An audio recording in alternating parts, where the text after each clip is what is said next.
Yeah, this race is still neck and neck. And like we said, we have just 1 week to go officially as of today. You see the numbers right there. The numbers tell the entire story of these last few days going into Election Day. And that is not the only poll that shows the race is too close to call. The latest New York Times poll shows Harris with just a 1-point lead over Trump. That is her smallest lead since August. Let's bring in our chief political analyst, Lindsay Keith. She's in our nation's capital, and president and executive editor of the Daily Signal, Robert Bluey. Lindsay, good morning. Lindsay, I want to talk a little bit more about this morning's press conference with Mr. Trump. Do we have an idea of what he's planning to say this morning to voters? I spoke to the campaign last night, and they said that this is a pre-rebuttal, Fanchen, of Kamala Harris's speech expected tonight at the Ellipse, the same place that he spoke on January 6, 2021 at Save the Steel rally, as Lonnie mentioned, telling his supporters to march to the Capitol. And obviously we know what happened there after that. But at the end of the day, he wants to have an opportunity to speak to the American people about what he believes that she will say tonight, and use this as an opportunity to kind of get ahead of the story, per se, in her closing arguments. So, but if you know Donald Trump and you've listened to any of his speeches, usually it's not around one topic. This is seen as a press conference more than necessarily just a speech. So we'll see if he'll take questions here at his home in Mar-a-Lago, if he'll give a statement, or if it will be a full-blown speech. But he is also going to be in Allentown, Pennsylvania tonight at 7 p.m. For a rally there in Pennsylvania. So, Robert, what do you think the former president needs to say in his final arguments now that we're just 1 week out?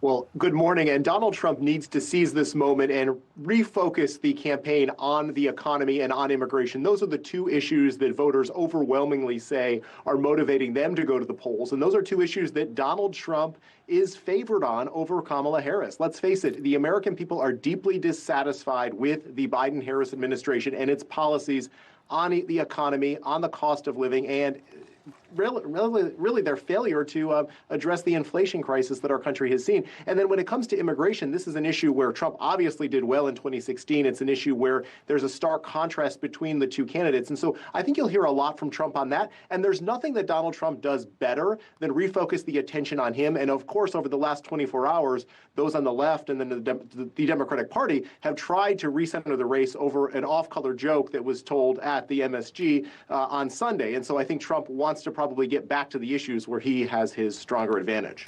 You know, Lindsay, you were speaking before, of course, the former president is going to touch on those top issues that voters are really concerned about. Like Robert said, the economy, immigration, some of those other issues. You talked about this being a pre-rebuttal to Kamala Harris's planned speech tonight. We know Donald Trump has been very vocal and very dissatisfied with the way the media covered that speech on January 6th, where he clearly said during his speech for his protesters and his supporters to go peacefully and patriotically. That's a quote from that speech. And he's been very frustrated with how this has been reported in the media. Do you anticipate he is going to touch on that this morning?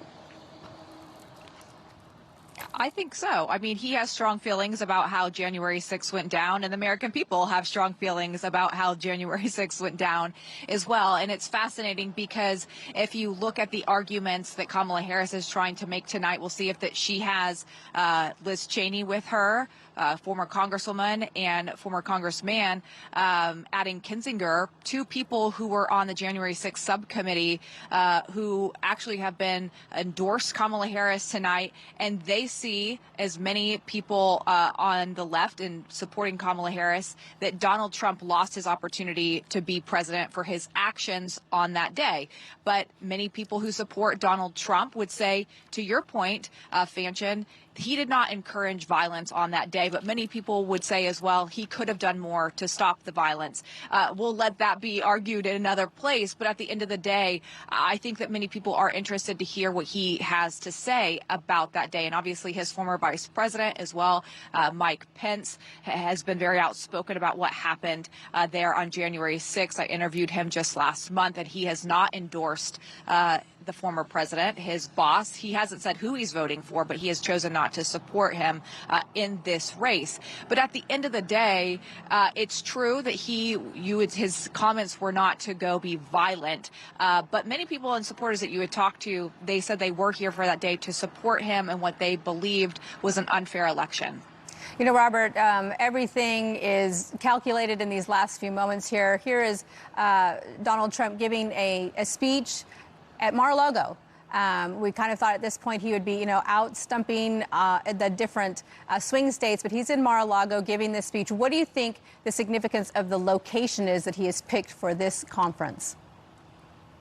Well, Donald Trump is busy visiting all the swing states, and I imagine he'll be back on the road. I wouldn't read too much into the location, other than the fact that it's a destination where he knows that he can attract a crowd. And obviously, from the pictures there that we see on the screen, there are people eagerly awaiting his appearance this morning. As to what Lindsay was just saying, I do think, though, that the American people have moved on from what happened on January 6th. Now, granted, we all have strong opinions about how that day transpired, as she said, but I really think that this election is going to come down to the future, as J.D. Vance said in that debate with Tim Walz. And the more that Kamala Harris wants to focus on the past and Donald Trump's previous actions, I think the American people are left grasping as what she would do to help them. How would she bring down the cost of gas, groceries, and rent, and all of those things that are top of mind for them? And so the more that she focuses on the past, I do think it does her perhaps a disservice that the American people are still left wondering what Kamala Harris's positions truly are.